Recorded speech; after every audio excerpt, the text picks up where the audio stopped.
"Don't worry," the man across the table said, lowering his voice just enough for the whole restaurant to hear. "I didn't know they were setting me up with this." For 1 second, the music, the silverware, even the quiet laughter around the luxury dining room seemed to disappear. Victoria Hale sat perfectly still in her wheelchair, her hands folded over the black dress her assistant had begged her to wear. She was 32, the CEO of one of the fastest-growing tech companies in the country, a woman who could silence boardrooms with one sentence and close million-dollar deals without blinking. But in that moment, under the golden restaurant lights, she felt like a broken thing on display. Her blind date, Ethan, pushed his chair back with an embarrassed laugh, as if she was the one humiliating him. "I mean, you're beautiful," he added quickly, eyes darting toward the watching strangers. "But no one told me you couldn't walk. I'm looking for a partner, not a responsibility." The word hit harder than the accident.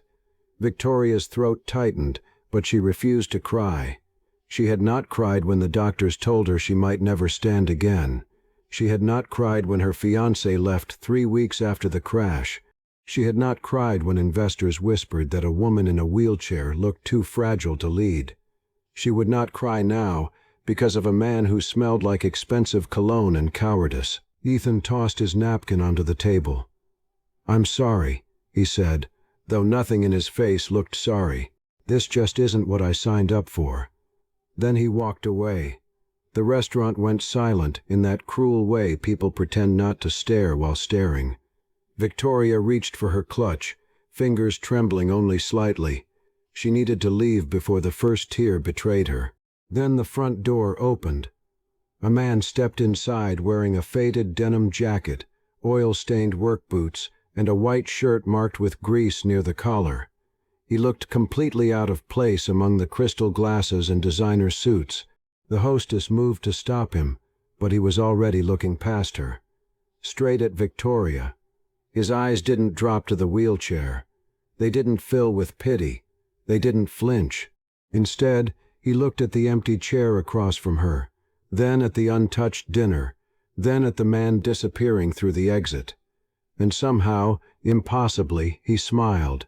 Not mockingly, not politely, warmly, like he had just found exactly the person he came to see. He walked toward her table while every rich guest in the room watched in confusion.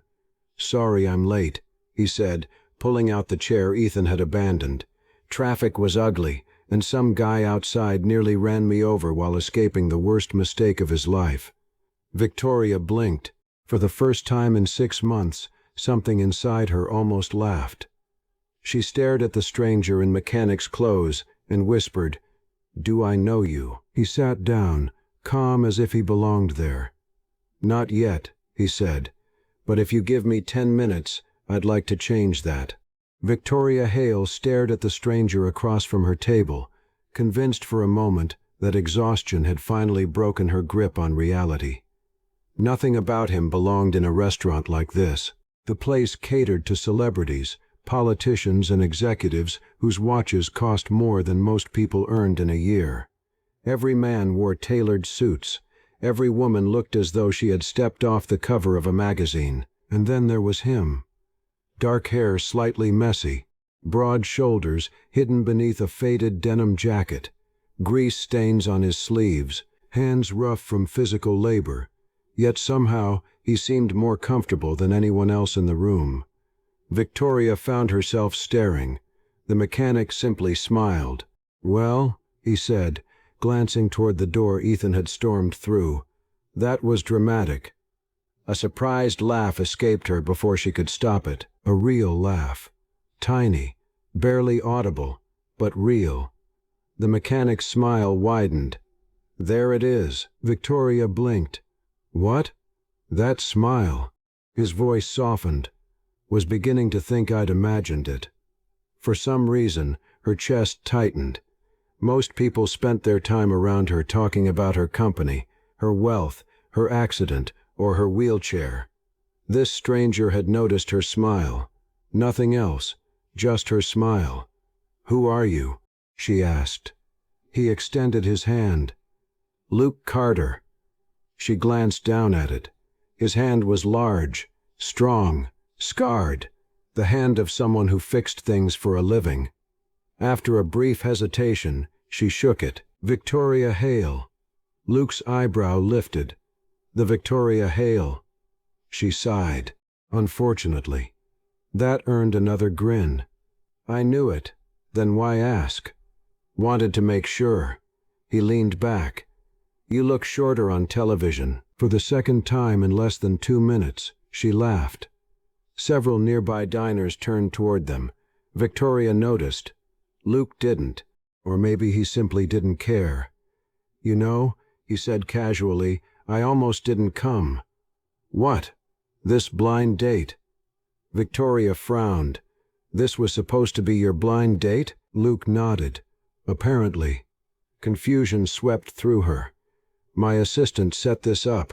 My sister set mine up. Luke scratched the back of his neck. She kept telling me I'd meet someone special. Victoria looked toward the exit. Then why was Ethan here? Good question. The two exchanged a look, then simultaneously realized the truth. Both assistants had apparently arranged separate blind dates at the same restaurant on the same night. Victoria groaned. Luke laughed, and somehow the embarrassment made everything feel lighter.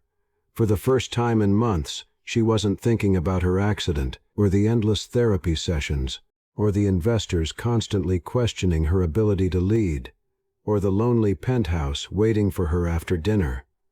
She was simply talking to a stranger, a mechanic, a man who looked at her eyes instead of her wheelchair. Can I ask you something?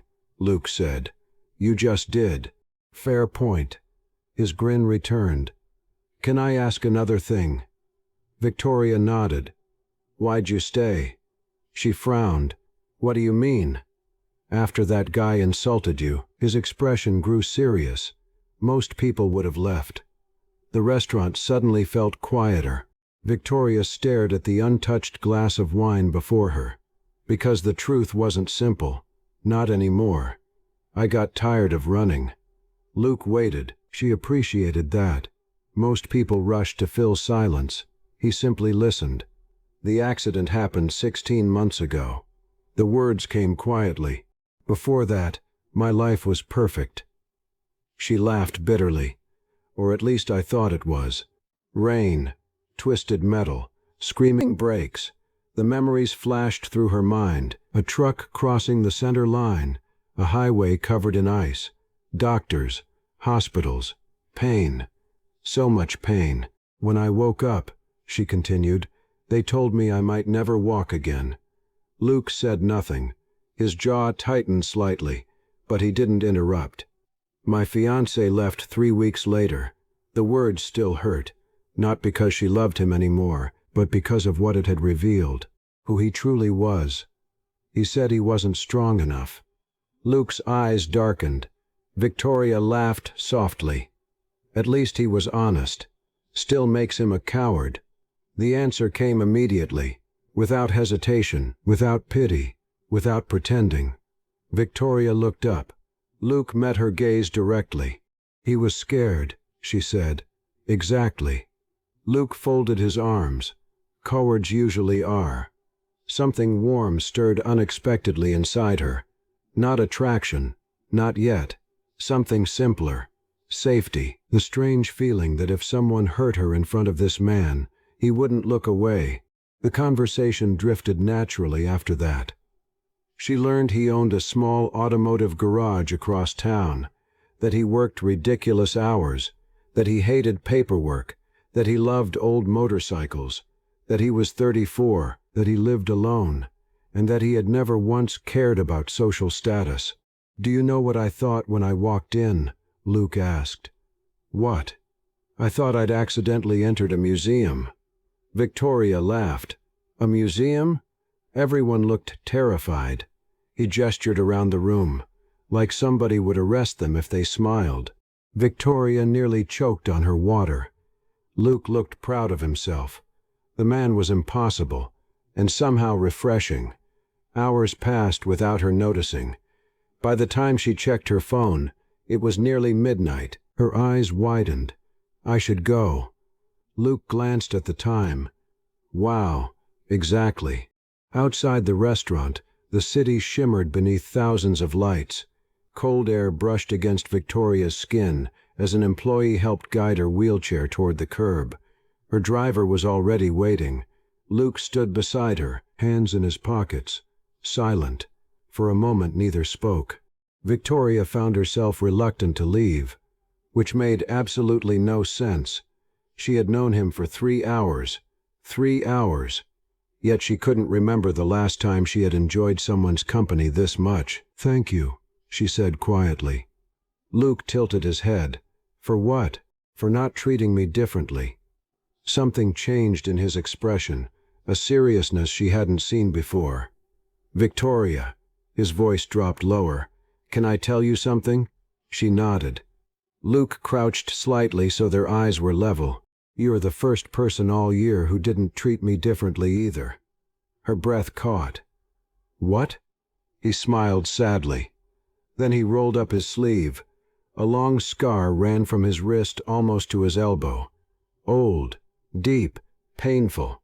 3 years ago, he said quietly, a hydraulic lift collapsed at my garage. Victoria stared, nearly crushed my arm. For 8 months they told me I'd never work again. Now she understood, the way he'd looked at her, the way he'd listened, the way he'd understood without explanation. Because he knew what it felt like to have your future stolen, to be looked at differently, to be pitied. Luke lowered his sleeve. "I got lucky."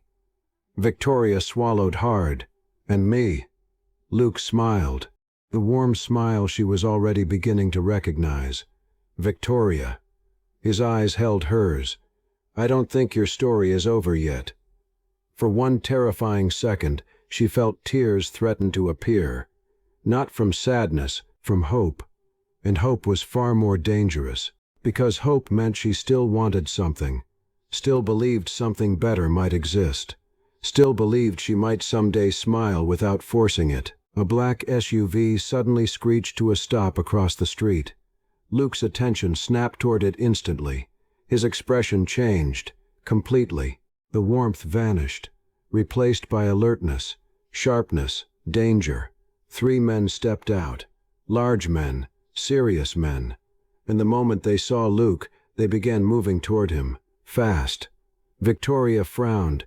"Luke?" He didn't answer immediately. His eyes remained locked on the approaching men. One of them shouted something.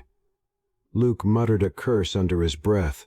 For the first time all night, he looked genuinely worried. "Victoria," he said quietly, "get in the car." Her heartbeat accelerated. "What?" Now, the approaching men were only yards away, and as the tallest one reached them, his furious voice echoed across the sidewalk. "There you are." Victoria froze. The man wasn't looking at her. He was looking directly at Luke, and what he said next made her blood run cold. "Do you have any idea how many people have been searching for you, Mr. Carter?" Victoria froze. The cold night air suddenly felt sharper. He wasn't looking at her. He wasn't looking at the restaurant. He wasn't even looking at the luxury SUV parked beside them. The tall man was staring directly at Luke, and the expression on his face wasn't anger. It was panic, pure panic. Luke closed his eyes for half a second, the kind of reaction someone gives when a problem they've been avoiding finally catches up to them. "Luke," Victoria whispered. The mechanic forced a smile, a terrible smile, one that didn't reach his eyes. "I need you to get in the car." The urgency in his voice startled her. The 3 men reached them, all dressed in dark suits, expensive suits, not bodyguards, not security, something else. The tallest man ran a hand through his hair. "You disappeared." Luke sighed.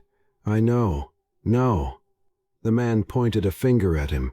"You don't know." His voice cracked. "Do you realize what happened after you vanished?" Victoria looked between them. None of this made sense. A mechanic, a garage owner. Why were men in $1,000 suits hunting him through the city? The second man stepped forward, gray-haired, mid-60s, clearly powerful. His eyes landed on Victoria, then the wheelchair, then Luke. His eyebrow rose. Interesting, very interesting. Luke noticed immediately. Don't. The warning came fast, sharp. The older man smiled slightly. She's the reason, isn't she? Victoria frowned. What reason? Nobody answered. The silence was answer enough. Luke rubbed his forehead. I just wanted one night. The older man laughed. One night? He shook his head. The board is losing its mind. Victoria's stomach tightened. Bored? What bored? Luke owned a garage. Didn't he? The third man stepped forward. Younger, early 30s.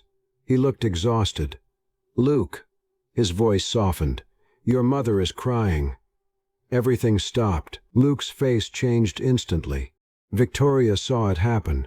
The protective walls, the sarcasm, the humor, gone, replaced by guilt, real guilt. The younger man continued. She thinks you've disappeared again. Again. The word hung in the air. Victoria suddenly realized she knew absolutely nothing about the man she'd spent 3 hours laughing with. Nothing. Not really. Luke looked at her. And for the first time all night, he seemed nervous. Victoria, she stared. Who are these people? Nobody spoke. Luke exhaled heavily, then muttered a curse. The older man answered first. Apparently I'm introducing myself. He extended a hand. Edward Sinclair. The name meant nothing, until it clicked. Victoria's eyes widened. Edward Sinclair, chairman of Sinclair Global, one of the largest engineering corporations in the country. A company worth billions, a company featured on financial news almost daily. Her pulse accelerated. No, that couldn't be right. Edward smiled knowingly. Ah, he saw recognition. Now we're getting somewhere. Victoria looked back at Luke. Slowly, very slowly. No, Luke groaned. Please don't. Her voice became a whisper. No. Edward looked delighted. He didn't tell you? Luke looked ready to jump into traffic. The younger man laughed. Actually laughed. Oh, this is incredible. Victoria's heart hammered. She turned toward Luke. Tell me. Silence. Luke. More silence. Finally he looked directly into her eyes and surrendered. My name isn't Luke Carter. Everything around her seemed to blur. The traffic, the city lights, the restaurant, the cold. Only his voice remained. It's Lucas Sinclair. Her breath stopped, because she knew that name. Everyone knew that name. Lucas Sinclair, the missing heir, the billionaire son, the future CEO of Sinclair Global. The man constantly featured in magazines, the man who vanished from public life 8 months earlier, the man reporters had been hunting for months. Victoria stared, then stared some more. Her brain refused to process it. No, Luke nodded once. Yeah, you lied to me. His jaw tightened. I know. The hurt surprised her. Not because he was rich, not because he was famous, because she'd trusted him. For one evening she had forgotten about masks, forgotten about people pretending, forgotten about status, and now she discovered he had been hiding behind the biggest mask of all. I didn't know who you were. Her voice was barely audible. I know. You let me talk. I know. You listened to everything. I know. Her eyes burned, while lying the entire time. The words hit harder than she intended. Luke flinched, actually flinched, and somehow that made it worse, because she realized he cared what she thought. Edward stepped in. Victoria, perhaps we should explain. No. Her eyes never left Luke. I want him to explain.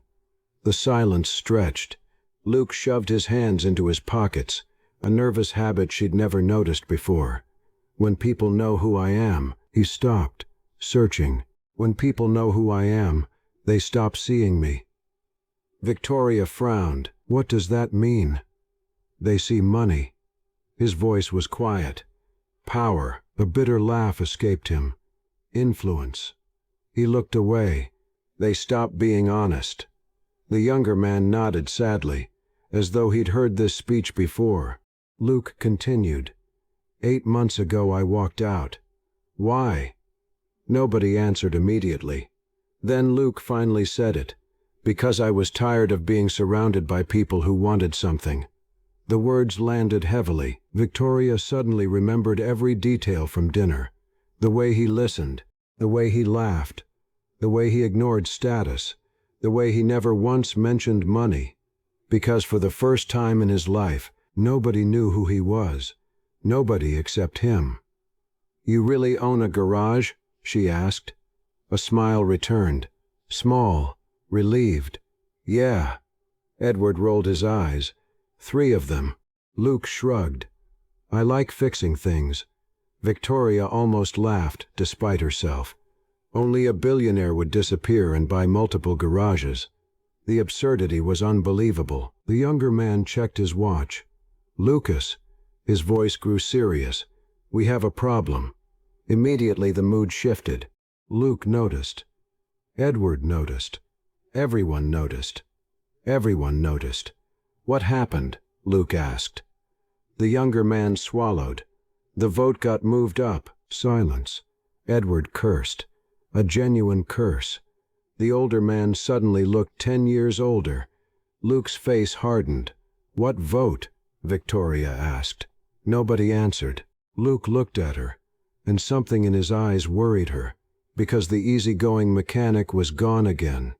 The man standing before her now looked powerful, dangerously powerful. The younger man spoke. The board wants you removed. Victoria's breath caught. Removed. Edward's face darkened. They think you're too unstable. Luke laughed. A cold laugh. One completely different from the man she'd met inside. Of course they do. The younger man looked miserable. They scheduled the meeting for tomorrow morning. Victoria felt a strange twist in her chest, because suddenly she understood. Luke hadn't vanished because he was spoiled, or lazy, or irresponsible. He'd run because he was drowning, just like she had. The difference was that her prison had been a wheelchair. His prison had been billions of dollars. Luke looked toward the city skyline, then back at Victoria. For several seconds neither spoke. Finally he smiled. A sad smile. I guess this is where you decide whether you ever want to see me again.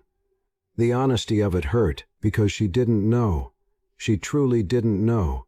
And before she could answer, a black luxury sedan pulled up behind the SUV. The rear door opened. Every man present suddenly straightened. Edward's face turned pale. The younger man stopped breathing. Even Luke looked shocked. A woman stepped out. Elegant, powerful, silver-haired, perfect posture. The kind of woman who commanded a room simply by entering it. She locked eyes with Luke, and her voice cut through the night like a blade. Lucas Sinclair. Nobody moved. Nobody spoke. Then the woman looked directly at Victoria, at the wheelchair, at their closeness. And what she said next made Luke's face lose all color. Is this the woman you're willing to lose the company for? The question hung in the cold air like a blade. Is this the woman you're willing to lose the company for? Victoria felt every eye turn toward her. The city seemed to disappear. The traffic vanished. The noise vanished. Only silence remained. Lucas stared at the silver-haired woman. For the first time since she'd met him, he looked genuinely furious. Mother. The word came out sharp. Dangerous. Don't. The woman ignored him completely. Her attention remained fixed on Victoria. Not cruel, not mocking. Worse. Assessing. Like Victoria was a problem that needed solving. A variable in an equation. An obstacle. Victoria hated it instantly. Who are you? She asked calmly. The woman's eyebrow lifted. Interesting. Most people became nervous around her. Victoria Hale clearly wasn't most people. Evelyn Sinclair. Victoria immediately recognized the name. Chairwoman Emeritus of Sinclair Global, the woman financial magazines called the Iron Queen, the woman who had built half the company after her husband's death, the woman famous for destroying competitors without blinking. Wonderful. The night just kept getting better. Evelyn folded her arms. Lucas. Her voice remained cool. Come home. No. The answer came immediately. No hesitation. No thought. Just no. Evelyn's eyes narrowed. Tomorrow decides the future of this company. Then let them vote. The older woman's jaw tightened. Edward stepped forward. Lucas. No. Lucas didn't even look at him. I spent 33 years living the life everyone else planned. His voice was growing harder.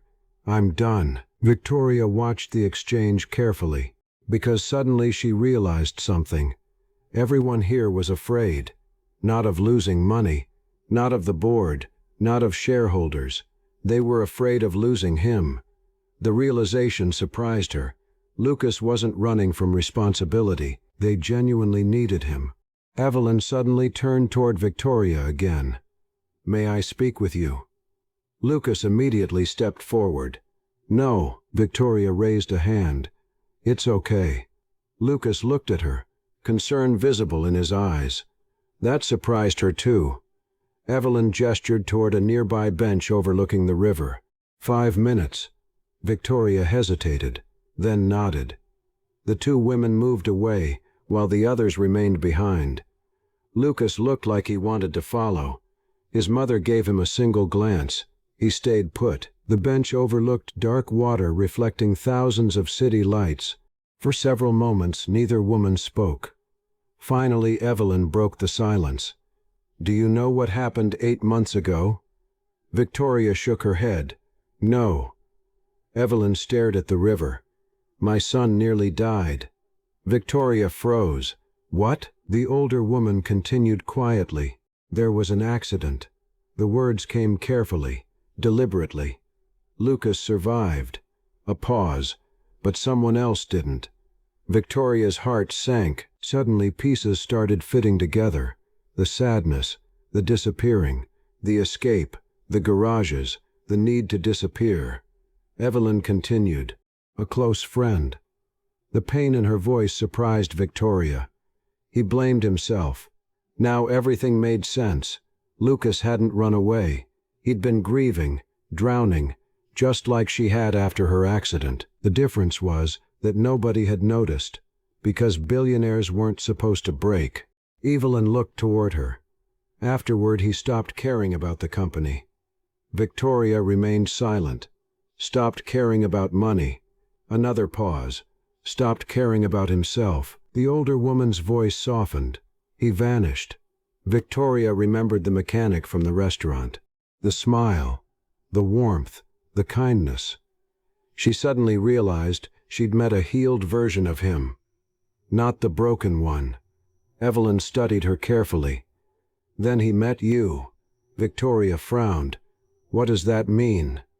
The older woman smiled sadly. Tonight was the first time I've seen him laugh in almost a year. The words hit unexpectedly hard. Victoria looked away. The river blurred slightly. I'm not special. Yes. Evelyn's voice was firm. You are. The older woman leaned forward. My son has spent 8 months hiding from the world. Her eyes locked onto Victoria's, yet tonight he came back. Victoria swallowed. Because of me? Yes. The answer came instantly. No hesitation, no doubt. And somehow that frightened her, because hope frightened her. Always had. Then why ask if I'm worth losing the company for? Evelyn smiled faintly. Because I needed to see your reaction. Victoria blinked. What? I wanted to know whether you cared about the company. The answer stunned her. You were testing me? Of course. The older woman seemed unapologetic. People constantly chase my son because of money. Her eyes softened. You were angry because he lied. Victoria froze. Because it was true. That had been her first reaction. Not excitement, not greed, hurt, the hurt of being lied to. Evelyn nodded slowly. As I suspected.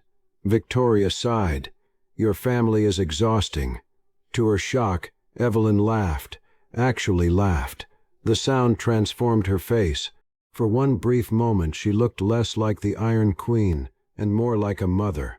On that point, she admitted, we agree.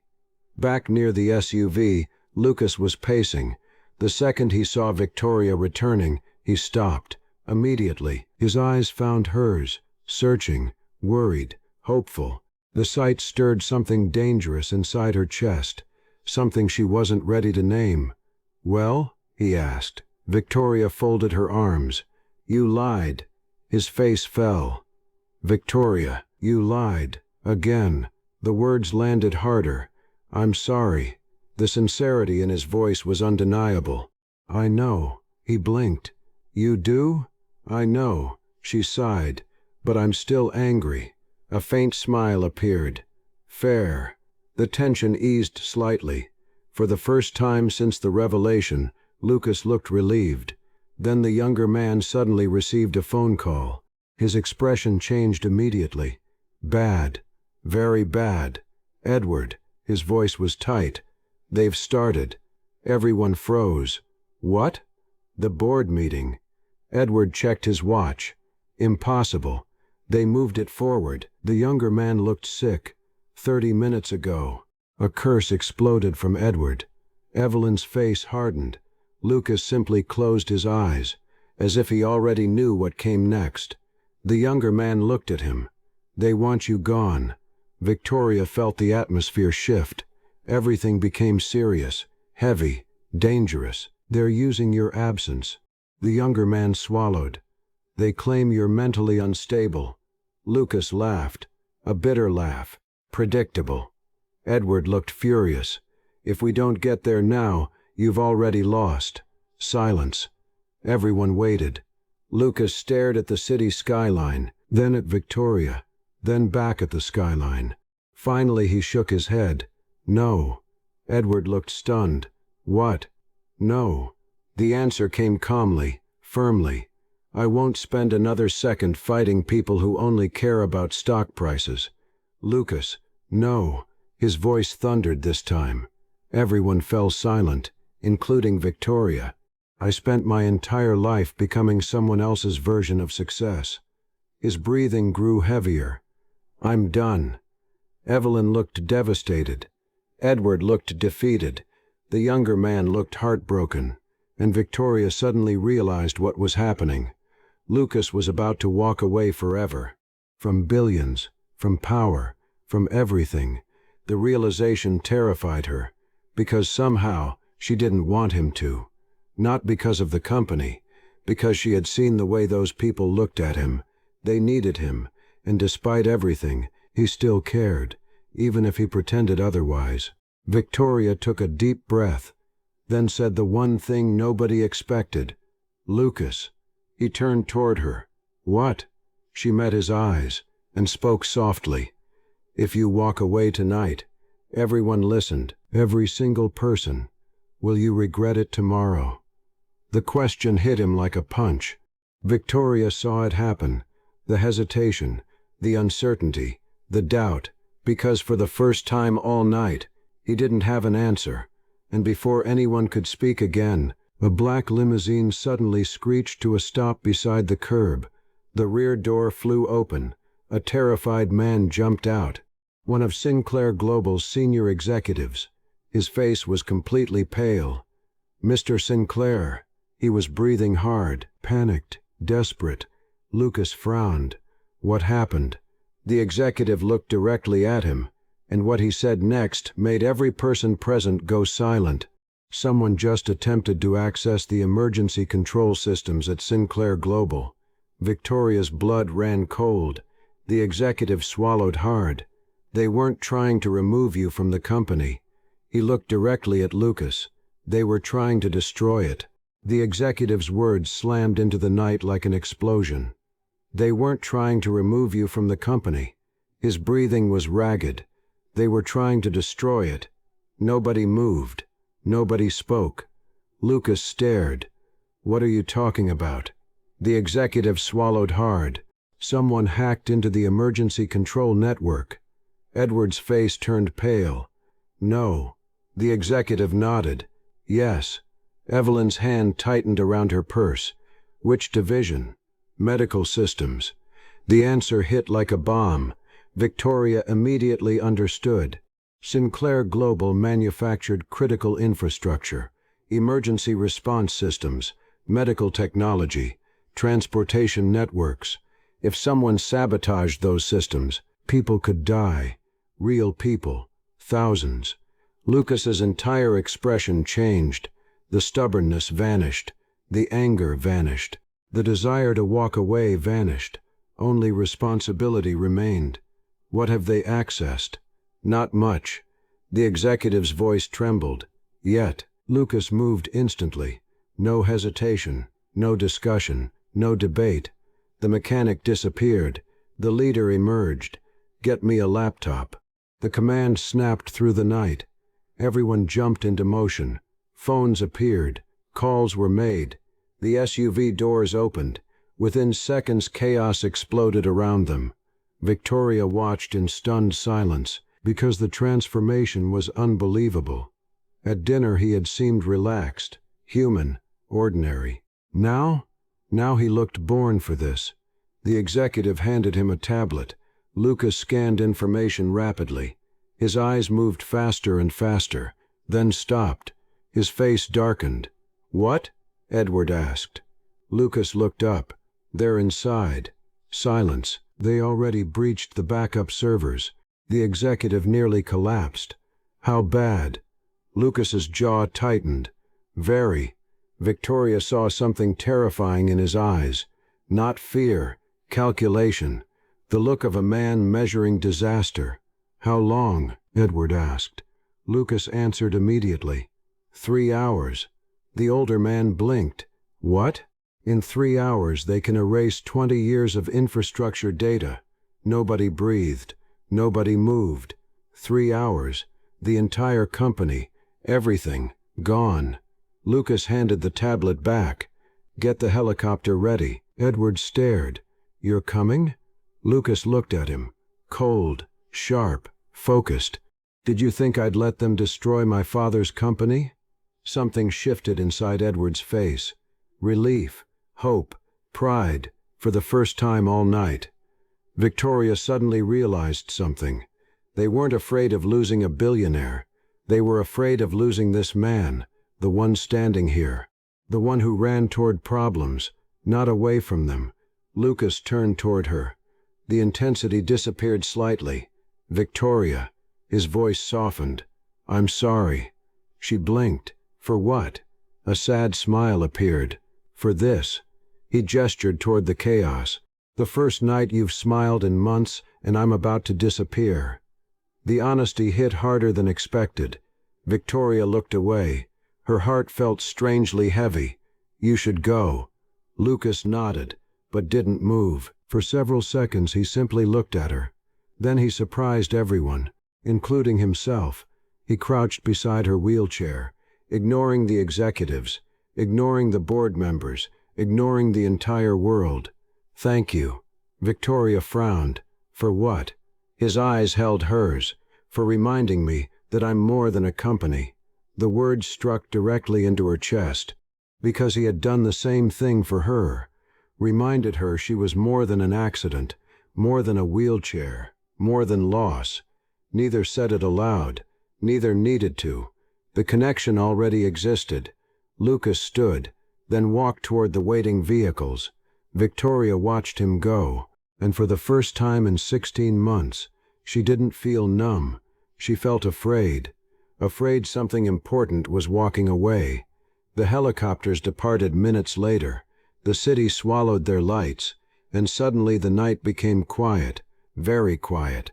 Evelyn approached slowly. Victoria remained staring at the sky. "He likes you." Victoria laughed softly. "Your timing is terrible." "It's true." Victoria looked toward the older woman. Evelyn smiled. "The last woman he loved died." The words stunned her. What? The older woman's gaze lowered. Car accident.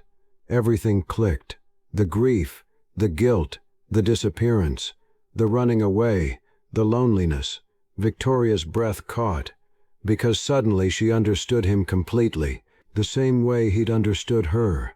Neither had survived intact. Both carried scars, some visible, some hidden. The older woman squeezed her shoulder gently, then walked away, leaving Victoria alone beneath the city lights. 3 days passed. No messages, no calls, no visits. News channels exploded, and Sinclair Global's cyber attack foiled. Missing hair returns. Billionaire saves company. Every screen showed Lucas. Every article praised him. Every interview requested him. Victoria ignored them all, or tried to. Unfortunately, her heart refused. By the 4th day, she became irritated. By the 5th day, she became angry. By the 6th day, she became worried. And on the 7th, her office door opened.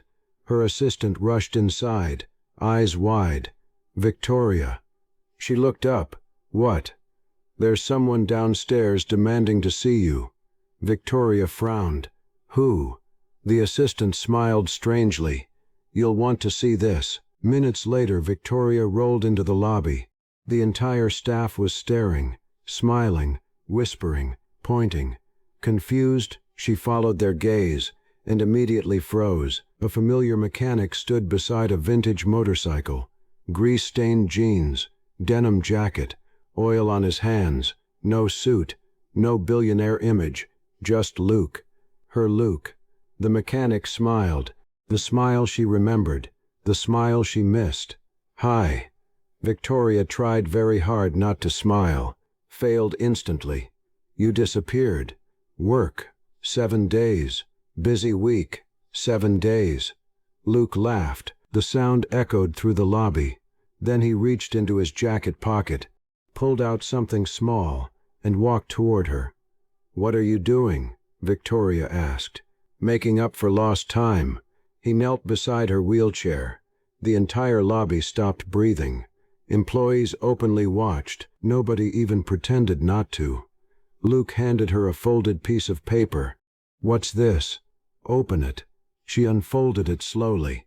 "Read the words," then froze. A single sentence, written in his messy handwriting.